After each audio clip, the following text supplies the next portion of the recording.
ineza yawe, urukundo rwawe, imbabazi zawe ntibirondoreka.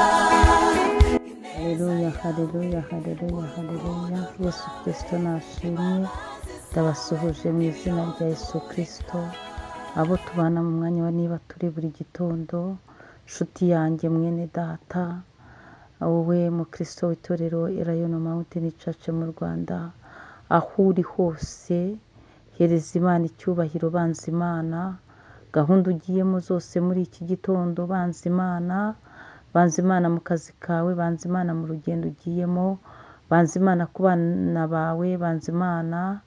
Banza Imana ku muryango wawe wose, banza Imana. Banza Imana, banza Imana. Bwira Imana ikuvuganire, ikurengereye ku babisha bawe, ku bakwanga. Banza Imana ihagarare hagati yawe n'ababisha bawe.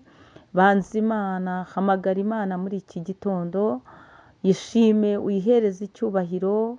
Izinze ijoro izinguye amanywa irabikoze. Imana yakurinze mu bumana bwayo mu buryo butangaje. Hereza Imana icyubahiro. Muri iki gitondo muri kumwe na Bishop Leonira, umushumba w'itorero Elayono Mountain Church mu Rwanda. Dukomeje kuba mu bihe byiza byo gusenga, turi muri teme yacu ivuga ngo Uwiteka niwe Mana. Uwiteka niwe Mana wahabaye cya gihe bigushobeye. Uwiteka niwe Mana waguhinduriye amazina. Uwiteka niwe Mana wagutabaye. Uwiteka niwe Mana wakugaburiye. Uwiteka niwe Mana wakurereye ugakuza. Uwiteka Imana niwe Mana. Uwiteka niwe Mana ukwicaze mu rushako rwawe akaba hakurindiye.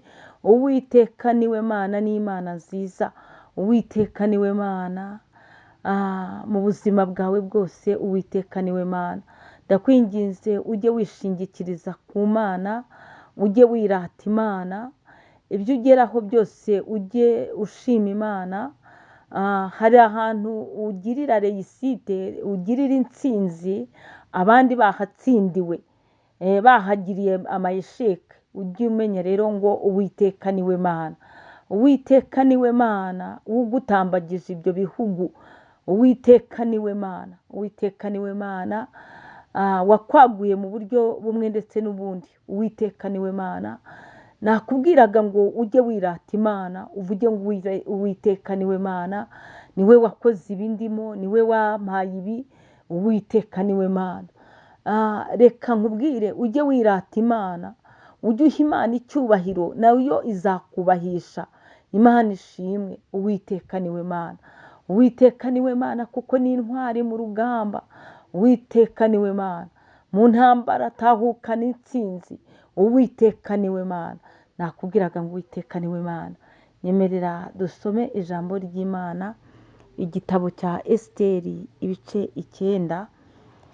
Handitse ngo Abayuda bica abanzi babo. Imana ishimwe. Ku munsi wa 13 w'ukwezi kwa 12 kwitwa Adari, itegeko n'iteka by'umwami byendaga gusohozwa. Niwo munsi abanzi b'Abayuda bibwiraga ko bagiye kubagiraho ububasha. Imana ishimwe. Ariko bigira gute? Birahinduka. Abayuda baba ari bo bagira ububasha ku banzi babo. Imana ishimwe. Izi ni inkuru zijya ziryoha cyane. Ni inkuru zituruka ku umugabo Morodekayi ndetse n'umutware witwa Hamani. Icyo gihe ngo Morodekayi yubashye Imana. Yubaha Imana ari mu bunyagano. Yubaha Imana arangije akagandukira n'umutware, ageraho amuburira yuko bagiye kumwica. Hari abantu bagiye kumwica. Ibyo byandikwa mu gitabo cy'ibwami, ariko inkuru ze ntizibukwa ngo bamugororere.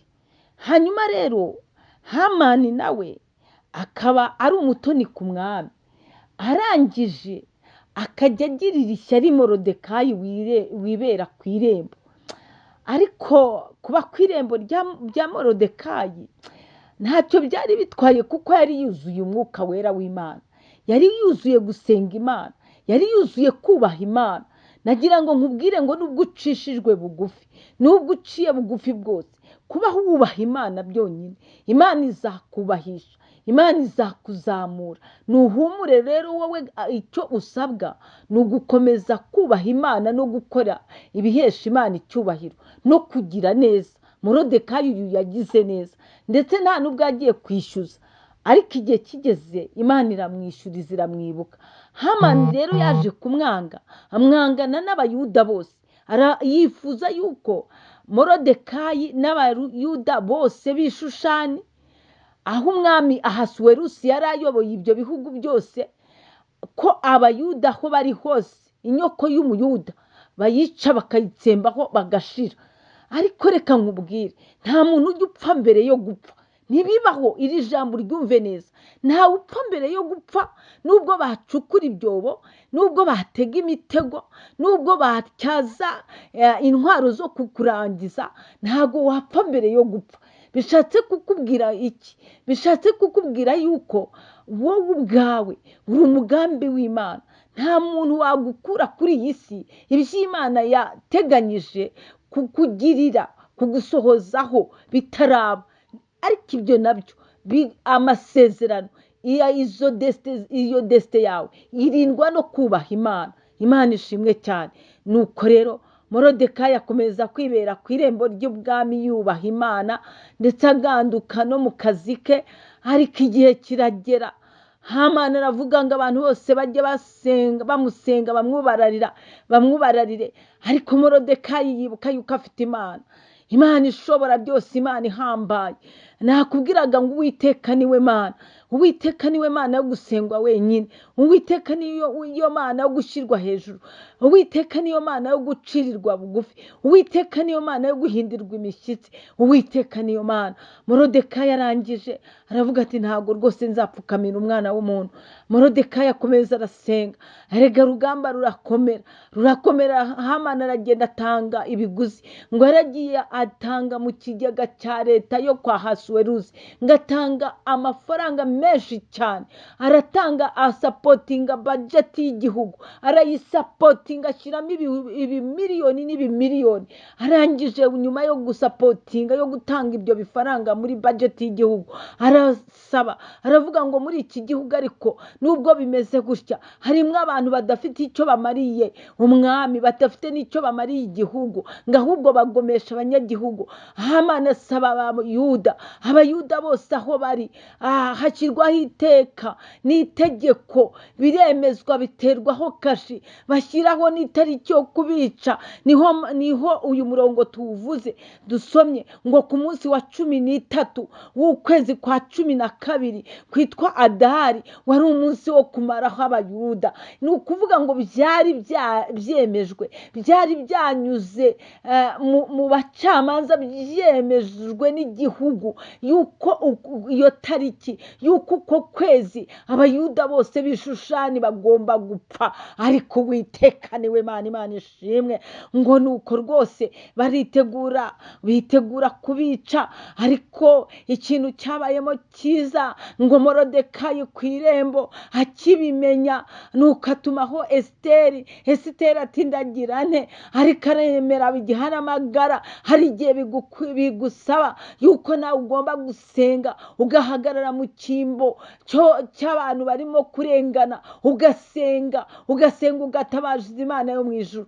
Ngo Esiteri aremera, abigiharamagara, agenda azi ko no kwicwa bishoboka, agenda azi ko ashobora gupfa mbere ya bene wabo, ajya kubahatirwa. Nuko ajya imbere y'umwami. Ariko kubera ko Uwiteka ari we Mana, Imana igendana na Esiteri, abasha kuvuganira ubwoko bwe. Ariko ari kubuvuganira, mwibuke hari ikintu nawe yari yabasabye. Yari yababwiye ngo mukore amasengesho y'iminsi 3. Yemwe banyamasengesho, nimukomere kandi mukomeze gusenga. Imana ni Imana igira neza, Uwiteka niwe Mana, ntabwo ajya yirengagiza amasengesho y'abera. Nuko ngo kuri uwo munsi wa 13 abayuda bo bari barimo gusenga, binikiza amasengesho. Ntawe aryaga, ntawe anywaga, yewe ngo n'itungo ryo mu rugo ntago ryabashaga kujya kurisha no kunywa.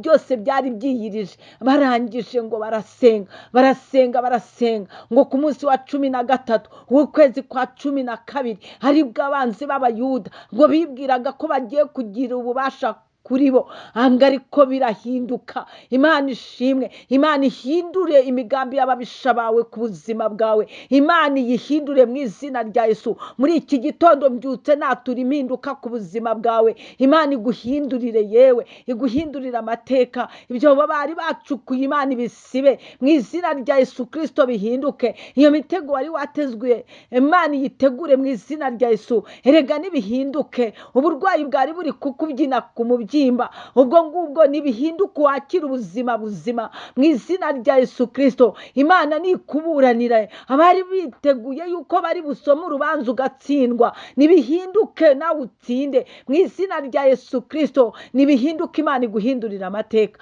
Ngo birahinduka. Abayuda baba ari bo bagira ububasha ku banzi babo. Nawe Imana iguhe power, Imana iguhe imbaraga, Imana iguhe ibituma unesha abanzi bawe mu izina rya Yesu Kristo. Muhahe muronke mugendane n'Imana. Shalom.